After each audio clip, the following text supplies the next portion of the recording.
গ্যাসে একটা প্যান বসিয়ে দিয়ে দিলাম সাদা তেল।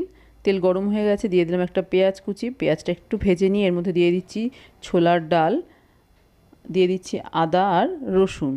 ভালো করে একটু নেড়েচেড়ে নিয়ে দিয়ে দিলাম অর্ধেক টমেটো, সামান্য লবণ দিয়ে দিলাম বা স্বাদ অনুযায়ী লবণ, একটু নেড়েচেড়ে জল দিয়ে দিলাম। এবার ঢাকা দিয়ে কিছুক্ষণ এটা রান্না হতে দেব। কিছুক্ষণ রান্না করে নিয়েছি, সব কিছু ভালো মতো সেদ্ধ হয়ে গেছে। এবার এটা ঠান্ডা করে নেব সম্পূর্ণ। ঠান্ডা হয়ে গেছে, এবার মিক্সির জারের মধ্যে দিয়ে একটা পেস্ট তৈরি করে নেব। আলাদা করে আর জল দেব না। দেখুন পেস্ট রেডি হয়ে গেছে। এবার একটা বাটির মধ্যে আমি এই পেস্টটা ঢেলে নিলাম।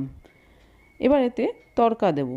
তড়কা দেওয়ার জন্য গ্যাসে একটা তড়কা প্যান বসিয়ে এর মধ্যে দিয়ে দিলাম সর্ষের তেল, দিয়ে দিচ্ছি সর্ষে, কারি পাতা আর দিয়ে দিচ্ছি হিং আর কাশ্মীরি লাল লঙ্কার গুঁড়ো। একটু নেড়েচেড়ে নিয়ে এটা ওই পেস্টের ওপরে দিয়ে দিলাম। তৈরি হয়ে গেল আমার আজকে টমেটোর চাটনি। যে কোনো খাবারের সাথে কিন্তু এই চাটনিটা খেতে অসাধারণ লাগে। আপনিও একবার বাড়িতে